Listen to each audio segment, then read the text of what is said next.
Pulivendula ZPTC స్థానాన్ని సొంతం చేసుకునేందుకు తెలుగుదేశం పార్టీ సర్వశక్తులు ఒడ్డుతోంది అన్నది చాలా క్లియర్ గానే అర్థమవుతోంది. ఈ స్థానం గెలవడం కోసం ఎంతవరకైనా వెళ్లేందుకు తెలుగుదేశం పార్టీ సిద్ధంగా ఉన్నట్టు కనపడుతోంది.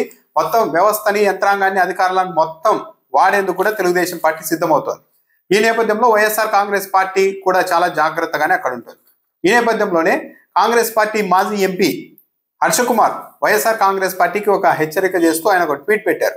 వైఎస్ఆర్ కాంగ్రెస్ పార్టీ ఈ పులివెందుల జెడ్పీటీసీ ఎన్నికల్లో ఎలా జాగ్రత్తగా ఉండాలి, చంద్రబాబు నాయుడు ఏం చేసే అవకాశం ఉంటుంది అనే దానిపైన ఆయన ఒక ట్వీట్ పెట్టారు. వైఎస్ఆర్సీపీకి విజ్ఞప్తి, జెడ్పీటీసీ ఉప ఎన్నిక జరుగుతోంది. ఈరోజు బాక్సులు ఒంటిమిట్టకు చేరుతున్నాయని వార్తల్లో చూశాను, జాగ్రత్త. ఎందుకంటే మొన్న ఎమ్మెల్సీ ఎన్నికలు చూసాము, లెక్క పెట్టిన బాక్సుల్లోని ఓటర్లు వేసినవి కాదు అని ఆయన చెప్తున్నారు. ఆయన ఉద్దేశం ఏంటి ఓవరాల్గా అంటే, ఉభయ గోదావరి జిల్లాలో గ్రాడ్యుయేట్స్ ఎమ్మెల్సీ ఎన్నికలు జరిగాయి. హర్షకుమార్ చెప్తున్నది ఏంటి అంటే, పోలింగ్కు ఎమ్మెల్సీ ఎన్నికలప్పుడు పోలింగ్కు కౌంటింగ్కు 5 రోజుల గ్యాప్ ఉంది. ఆ 5 రోజుల గ్యాప్లో ఒక రోజు రాత్రి వెళ్ళి వీళ్ళు మొత్తం ఓపెన్ చేసి చూసుకొని వాళ్ళకు మెజారిటీ ఎంతవరకు కావాలో అంతవరకు ఓట్లను అనుకూలంగా వేసుకున్నారు. అవి ప్రజలు వేసిన ఓట్లు కాదు, వీళ్ళు మళ్ళా తర్వాత ఒక రోజు రాత్రి వెళ్ళి 5 రోజుల గ్యాప్లో ఓట్లు వేసుకున్నారు. కలెక్టర్లు కూడా ముఖ్యమంత్రికి వ్యతిరేకంగా ఎదురు చెప్పే అవకాశం కూడా లేదు. అందువల్లనే ఎమ్మెల్సీ ఎన్నికల్లో ప్రతి రౌండ్కు తెలుగుదేశం పార్టీ అభ్యర్థికి ఏదో కరెక్ట్గా 13,000 ఓట్లు అటు ఇటుగా 100-200 ఓట్లు అటు ఇటుగా కరెక్ట్గా పడుతూ వచ్చాయి. అంటే వీళ్ళు ఉద్దేశపూర్వకంగా ఎన్ని ఓట్లు కావాలో ముందే వెళ్ళి అక్కడ రిగ్ చేసుకున్నారు ఒక రోజు రాత్రి వెళ్ళి అన్నది హర్షకుమార్ మొత్తం ఆయన చెప్తున్న దానికి సంబంధించిన ఉద్దేశం.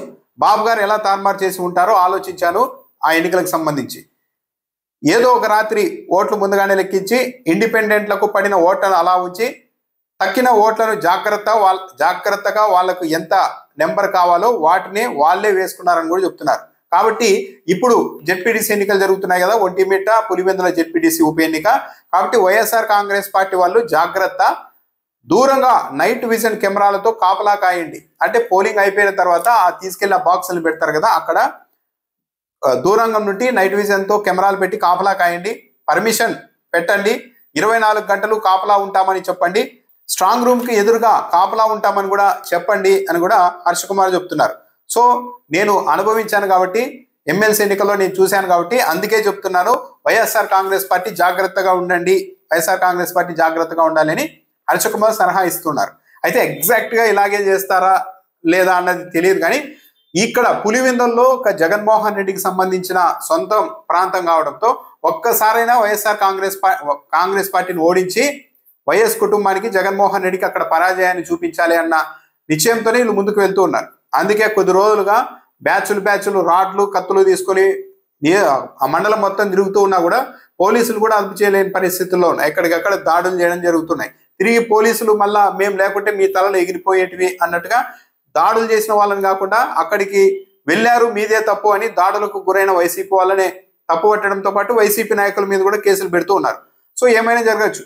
అంతా దాటిపోయి పోలింగ్ లో కూడా అనుకున్న విధంగా చేయకపోతే కౌంటింగ్ రోజైనా, కౌంటింగ్ సమయంలో అయినా సరే ఆ ట్రెండ్ను బట్టి ఏదైనా తారుమారు చేసేందుకు కూడా అధికార పార్టీ సిద్ధం కావచ్చు. ఎందుకంటే అంత సర్వశక్తివంతంగా వాళ్ళు ఉన్నారు, మొత్తం వ్యవస్థ అంతా వాళ్ళ చేతుల్లో ఉంది.